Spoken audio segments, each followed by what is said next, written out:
and welcome back to Art Therapy with Jen. Today I'm working in my Dark Dystopian themed magazine collage art journal, and this week we're doing chapter 17. Oh my goodness. So if this is your first time tuning into this series on my channel, what I do is I do a different page each week, which is a new chapter in this dark dystopian world, and I like to tell stories with the pages in this journal. So it's also kind of a thought or an imagination exercise where we kind of see the way things come together and see what story it might be telling us about this world in this theme. If you'd like to see all the other chapters in this book so far, I'll link the playlist down below as well as in an iCard. But we're going to get on into it and do this background. So I want to leave this part in, what y'all are seeing me on the screen doing. I go through my little stash that I have set aside for this journal. Honestly, it's a bunch of paper shoved in a little zip folio, but it works for me. And I set them down and I lay them all around my little desk here. And I'm the type of person with my process, I have to get my hands in there. So I pick each page, put my hands on it, take a look at it, and really get a feel for the image, and then I set it around my desk. Now the first image I'm going to use is this big image of not quite a mountain, it's something in a desert. I don't know what you call it, but I turned it upside down and I'm gluing it all on the right side. As always with my backgrounds, I don't care which way things are turned and whatnot. I'm really just kind of looking at the feel and the colors and the textures and just however else. I just go with it, y'all. I kind of journal intuitively. It's something I just enjoy doing. It's one reason for a lot of these I like to do voiceovers after the fact, because I really get in the zone. I put on a good show or I put on a cool playlist and I just sit there, get my hands on the images, get them covered in glue, and just have a ball with it. Now, I do apologize if my voice goes in and out a little bit. I don't know what's going on. I don't know if it's like the season change or what, but my voice is trying to go out and I am fighting it. So do forgive me if maybe my voice sounds a little different. But I'm also going through, I like to play around with ripped edges, and this one, I actually came across this image of this building, and I wanted to fussy cut, yes, I about forgot the word. I wanted to cut it out, I think it's fussy cut, and place that on there. So this is part of my background, but I think I'm getting the feeling it's also going to be a very important part of this page. And one thing I like with fussy cutting, you can kind of lay it on the page and look at the composition, and you can cut that building however you want. So I went in and I cut a floor or two off the top because it was a little too tall for my taste. And I thought the colors went really great with that first piece I put down. So we're sticking it on there and committing. I'm also kind of half fussy cutting, and then I'll do half a ripped edge on the bottom edge in a moment on this image. It's like an abandoned school, windows knocked out, graffiti, all this. I was drawn to it. Like I said, I don't plan, I just go with it and just have a nice time to have your mind quiet and just kind of let your imagination go wild. And then I found this image, this framed image of a hand. I just thought it was so haunting, and it just needed to go on there. And then we're going to finish up the background. I'm going to take another piece of that sparkly gold stuff and cover up those words. So here's the background that we're working with. Really rich, haunting fall colors. I'm curious to see where it's going to go. So now I'm going to go ahead and add my characters. So where I've already put that hand on the page and the building, I didn't feel like I needed to put much else on there. So as far as adding images in this step, I'm just going to be putting this girl on here. She's looking very thoughtful, kind of standing in the wind, deep in thought, painting her hair. She's going through something, and I just felt she needed to go on this page, and she adds these bright pops of color that I think might be interesting So I'm curious to see where it goes. But once I put her on there, this step just felt complete. I didn't feel I need to add anything else because I really wanted the hand and the building to, I guess, be prominent, not get lost on the page as well. I feel they're going to be important. So here's what it looks like after I added her, and I fussy cut her as well. So let's go to the words. Let's see what more information we get from the words. And for the first one at the top left there, I took one clipping and I kind of clipped it in half so that instead of having one long strip, I had two shorter strips. And I'm putting it to the upper corner of the hand, and it says a feeling that lasts. Pretty haunting to me. That's one thing I like about getting words from magazines and stuff too. Like, you can start with a really long strip of text and you can cut it in half, or you can even cut it each word individually and put on your page. It all depends on if you want this big block of text, if you want to, like, you can really play with the formatting of it. You know, it's like cropping an image, but doing it with scissors instead of on the computer, right? And then I'm going to be putting on the lower left-hand corner, the memories come to her in fragments.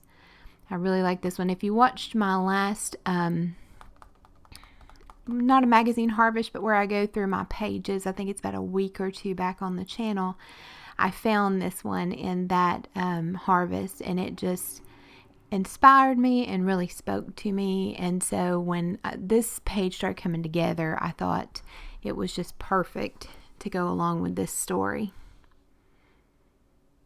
And the forever struggle to make sure that I don't have it crinkled, because I'm not that precise with things, y'all, but you know that.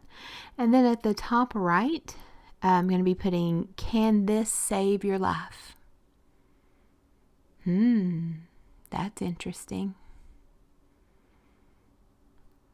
And then we're going to be putting below that to the left side of the building. And this is in quotes. It says, war shows us the worst of humanity, but it also shows us the best.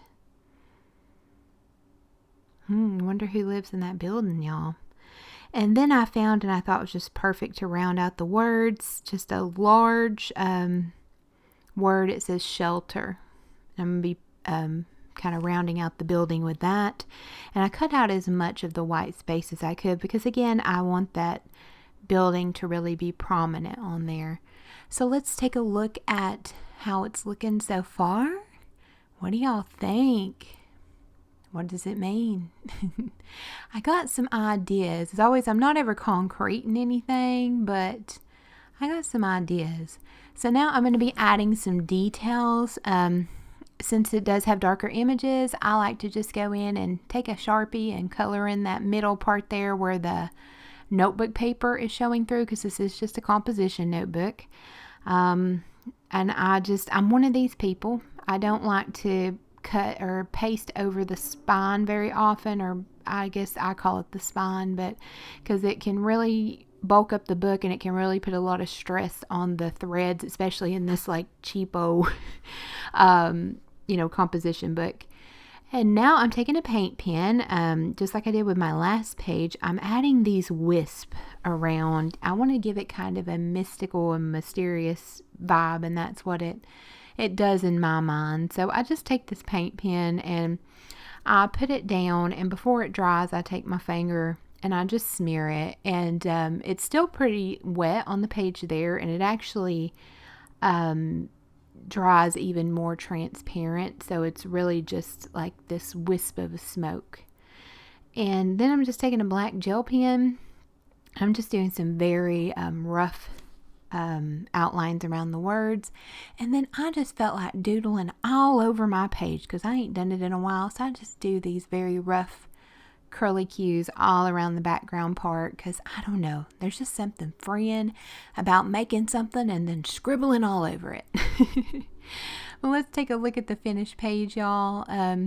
You can kind of see where the wisps have dried a little more, so they have gone more transparent, and then just those really rough, imprecise scribbles around.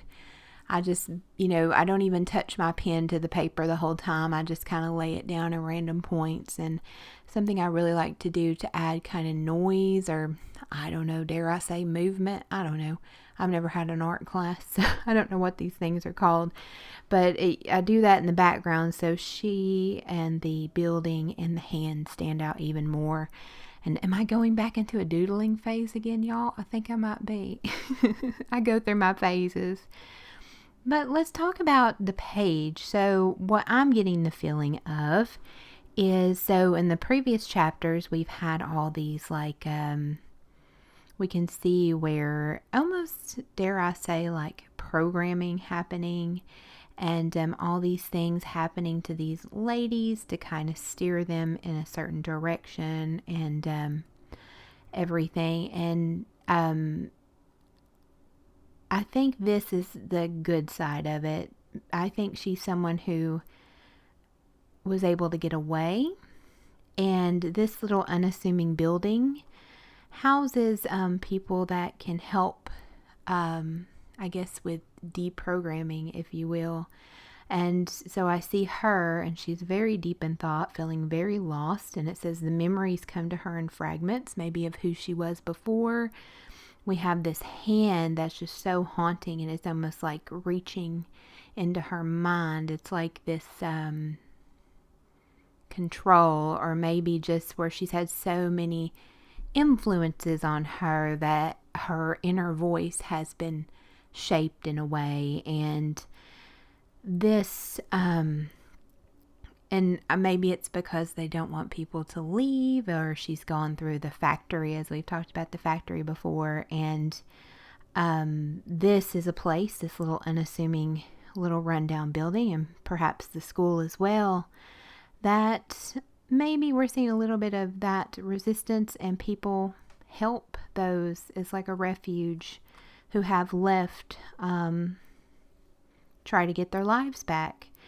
And I can't decide if this building is in the place where we saw that got destroyed, or maybe this building is hiding in plain sight. I mean, what better way than to have this unassuming building right in the middle of a neighborhood, and the powers that be are none the wiser.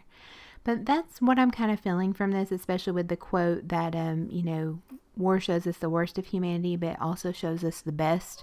So even when you have this overreaching, powers that be and all these bad things at work, you're still going to have people that are going to find a way to do good and help and try to get people on the other side of it, if that makes sense. And I know it's like just seeing different parts of the story. That's kind of what I'm feeling with it. And I think this young lady, she is just really fighting to turn it back around. So I don't know. What do y'all think? And again, thank y'all so much for watching, and happy November.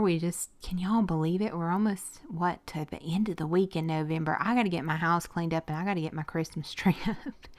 I'm ready for the daylight savings. This whole getting dark all the time is like messing with me. I had to scrape my car yesterday morning before work. I want to file a complaint. These conditions are unacceptable.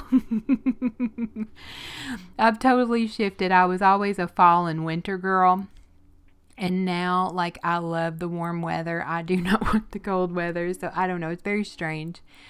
But anyway, enough about that. I'll save all my rambling for my longer videos. But I just want to say I really appreciate y'all.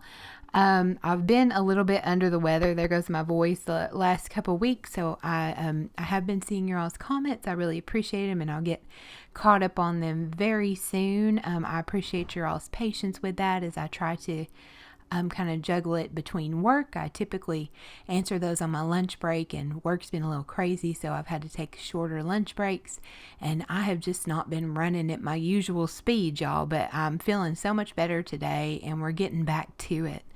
So again, thank y'all so much for watching. Have a wonderful day, and I will see y'all on the next one. Bye, guys.